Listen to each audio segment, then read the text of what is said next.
ఈ అమ్మాయి రాత్రి 1 గంటకు జగన్నాథుని గుడిలోకి సైలెంట్గా వెళ్ళి ఆ తర్వాత గుడి గర్భగుడిలో జరిగిన అద్భుతం చూస్తే మీ కాళ్ల కింద భూమి కదిలిన ఫీలింగ్తో పాటు గూస్ బంప్స్ కూడా వచ్చేస్తాయి. మరి మీకు ఈ వీడియో నచ్చితే వీడియోని లైక్ చేయడం, షేర్ చేయడం మరియు ఛానల్ని సబ్స్క్రైబ్ చేయడం మర్చిపోవద్దు. అలాగే కామెంట్ బాక్స్లో కమెంట్స్ వ్రాయండి. హర హర మహాదేవ.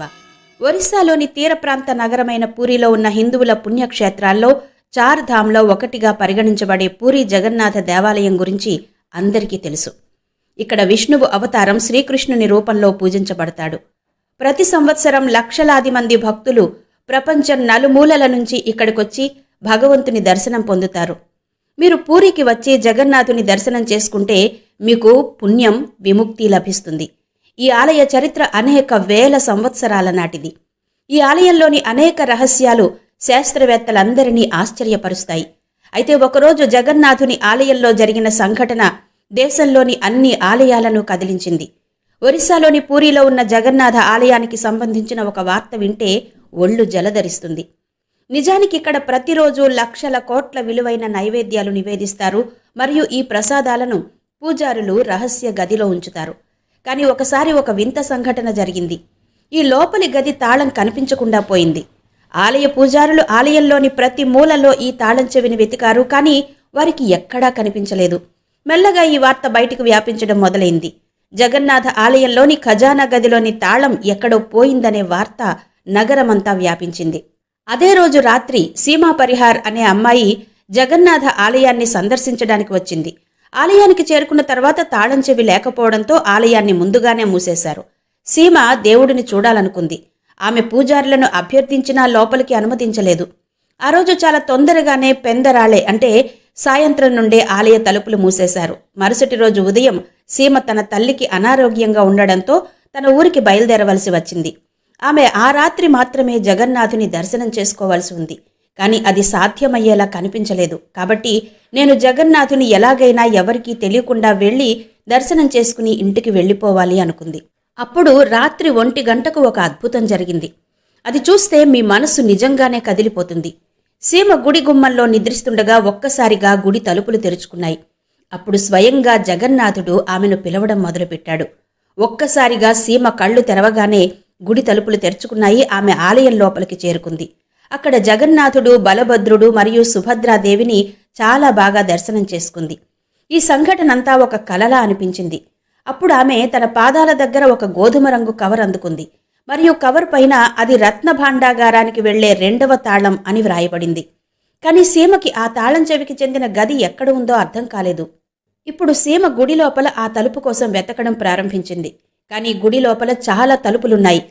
అప్పుడు ఆమెకు ఒక తలుపు కనిపించింది. ట్రై చేద్దామని ఆ చెవి తాళపు గొల్లానికి పెట్టేసరికి అది కాస్త తెరుచుకుంది. లోపలికి వెళ్లిన ఆమెకు లోపల ఉన్నదంతా చూసి కళ్ళు బైర్లు కమ్మాయి.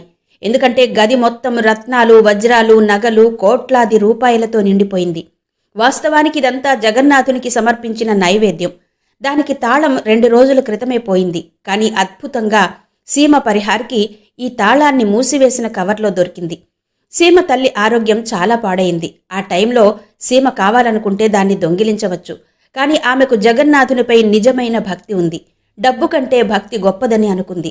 ఆమె వెంటనే ఆ తలుపుకు తాళం వేసి కవరు లోపల ఉంచి దాని లోపల అదే ఆలయం యొక్క ఒక సీక్రెట్ ప్లేస్లో ఉంచింది. జగన్నాథుడు బహుశా తనను పరీక్షిస్తున్నాడేమో అనుకుంది.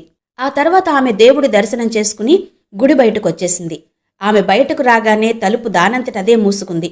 తన తల్లి ఆరోగ్యం గురించి చూసుకోవడం కోసం ఇక ఆమె తన ఇంటికి బయలుదేరింది. ఇక 2వ రోజు పూజారులు ఆలయ తలుపులు తెరిచినప్పుడు తాళం చెవిని వెతికే పని మళ్లీ మొదలైంది. అలాగే ఇక్కడ ఉన్న నిధి విషయంలో చాలా గొడవలు కూడా జరిగాయి.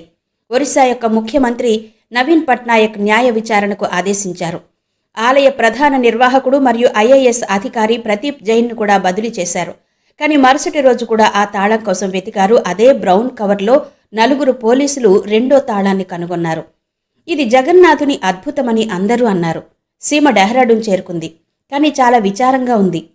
ఎందుకంటే తన తల్లి అనారోగ్యానికి సంబంధించి ఆస్పత్రి బిల్లు కట్టలేకపోతానేమోనని కంగారు పడింది. తన దగ్గర అంత డబ్బు లేదు.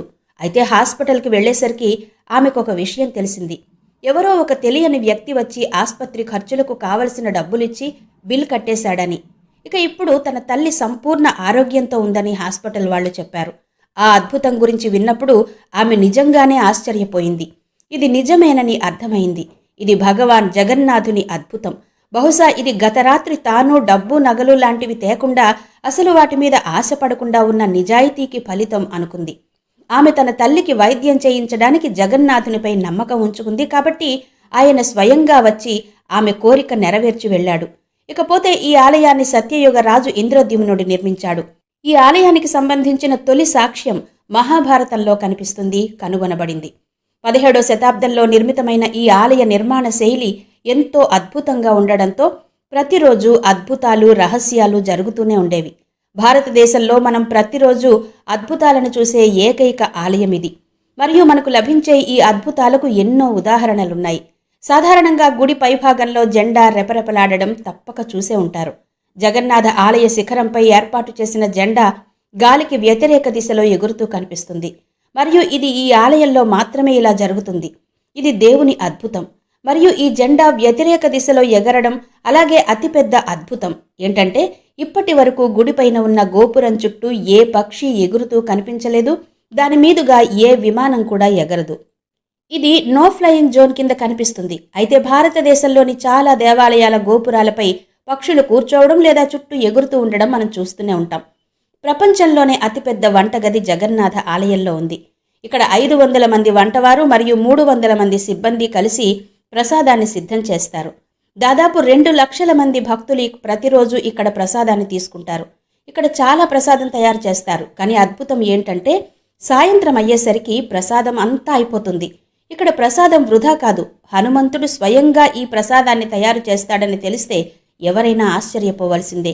జగన్నాథుడిని చూడడానికి ఆయన ఎప్పుడూ గుడిలోకి వచ్చేస్తూ ఉంటాడు. హనుమంతునితో పాటు ఆ సముద్రం కూడా ఆలయంలోకి వచ్చేస్తూ ఉండేది. అలా జగన్నాథ ఆలయాన్ని సముద్రం ఎన్నోసార్లు ముంచేసింది.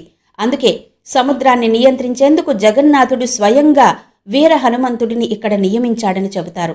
కానీ హనుమంతుడు, జగన్నాథుడు, బలభద్రుడు మరియు సుభద్రను చూడడానికి వచ్చినప్పుడల్లా సముద్రం కూడా అతనితో రాకుండా ఉండేందుకు హనుమంతుణ్ణి బంగారు గొలుసులతో కట్టేశాడట జగన్నాథుడు.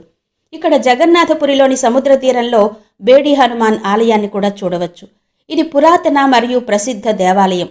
భక్తులు బేడీలు వేసుకుని పోరాడుతున్న హనుమంతుణ్ణి దర్శనం చేసుకుంటారు మరియు వారి జీవితంలోని అన్ని బాధల నుండి విముక్తి పొందుతారు. జగన్నాథ ఆలయంలో సింహద్వారం ఉంది. ఈ సింహద్వారం వెలుపల సముద్రం శబ్దం వినిపిస్తుంది. కానీ సింహద్వారం లోపలికి వెళ్లగానే అకస్మాత్తుగా ఈ సముద్ర శబ్దం కొంచెం కూడా వినిపించదు. ఇక జగన్నాథ రథయాత్ర ఇక్కడ ఫుల్ ఫేమస్. భగవంతుడు రథం ఎక్కి అత్త గుండీచా ఇంటికి వెళ్తాడు. ఈ రథయాత్ర 5 కిలోమీటర్ల విస్తీర్ణంలో ఉన్న పురుషోత్తం ప్రాంతంలో జరుగుతుంది. రాణి గుండీచా జగన్నాథుని గొప్ప భక్తుడైన రాజు ఇంద్రద్యుమ్నుని భార్య. అందుకే రాణిని జగన్నాథుని అత్త అని పిలుస్తారు. భగవంతుడు తన అత్త ఇంట్లో 8 రోజులుంటాడు. జగన్నాథుని రథాన్ని నందిఘోష్ అంటారు. సుభద్రాదేవి రథాన్ని దర్పదళనని, సోదరుడు బలభద్రుని రథాన్ని తాళధ్వజ్ అని అంటారు.